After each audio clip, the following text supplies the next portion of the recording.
This video is about law, not politics. It's about what happens when federal immigration agents operate inside everyday businesses, and how corporate decisions or corporate silence can either protect civil liberties or quietly help violate them. We're going to look at two incidents, one at a McDonald's in Minneapolis, one involving a Target employee. Then we'll compare how boundaries were enforced in one case and how silence and inaction failed workers in the other. Let's start with McDonald's. At a McDonald's in Minneapolis, several ICE agents arrived during business hours that were not invited.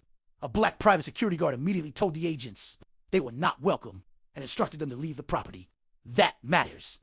There was no consent. There was no cooperation. Private property rights were asserted. Despite that, the agents forced their way inside. They rushed past security and entered the restaurant anyway. That is not routine law enforcement presence. That is barging onto private property after being told to leave. When the agents attempted to move toward the employee-only area behind the counter, the security guard stood his ground at the entrance. He blocked access. He enforced a boundary. He protected the workers. That guard was not freelancing. Private security does not make those calls independently. He was almost certainly acting under explicit instructions from the franchise owner. A McDonald's franchise is private property. Business owners, including franchise owners, have the legal right to refuse service, exclude individuals, set conditions for entry, require warrants. That's why businesses post signs saying, "We reserve the right to refuse service." Those signs are not symbolic. They reflect state property law. Being open to the public does not grant law enforcement unlimited authority. Once the agents were told to leave and did not, the interaction crossed into trespass. And when the guard blocked access to the employee-only area, he was enforcing the law, not obstructing it. Corporate headquarters later distanced itself from the incident, but that doesn't change what happened. They told the franchise owner to remove the no ICE signs from the premises.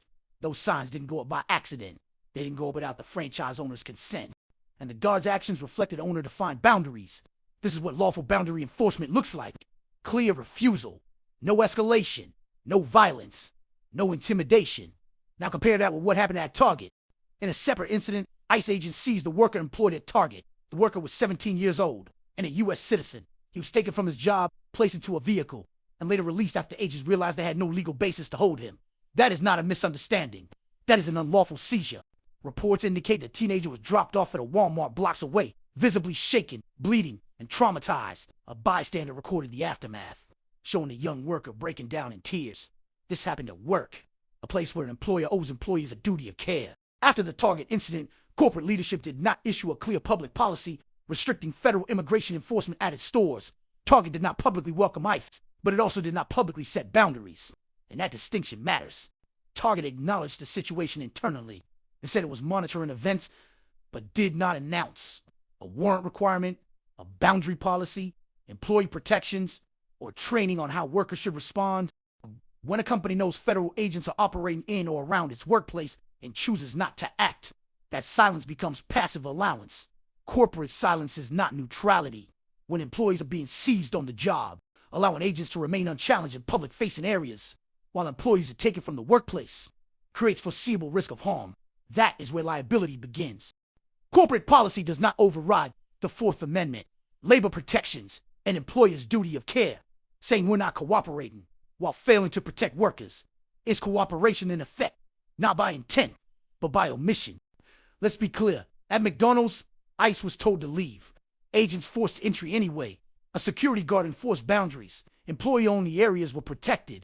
At Target, corporate leadership remained silent. No visible boundaries were enforced. No warrant policy was communicated. Minors was taken from the workplace.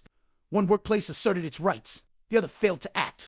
When employers know armed federal agents can enter their workplace and remove workers without warrants, that creates fear, especially for young workers, workers of color, immigrant perceived workers. That fear affects mental health, job performance, workplace safety. A company that allows this environment to exist may be exposing itself to civil rights and labor claims. If you are an employee and believe your rights were violated, document everything. Save video. Write down names, dates, and locations. Contact a civil rights attorney. And remember, public space does not erase the Constitution. A badge does not suspend the law. And corporate silence does not excuse civil rights violations. The difference between safety and abuse is where the boundaries are enforced. Know your rights. Demand warrants. Protect workers.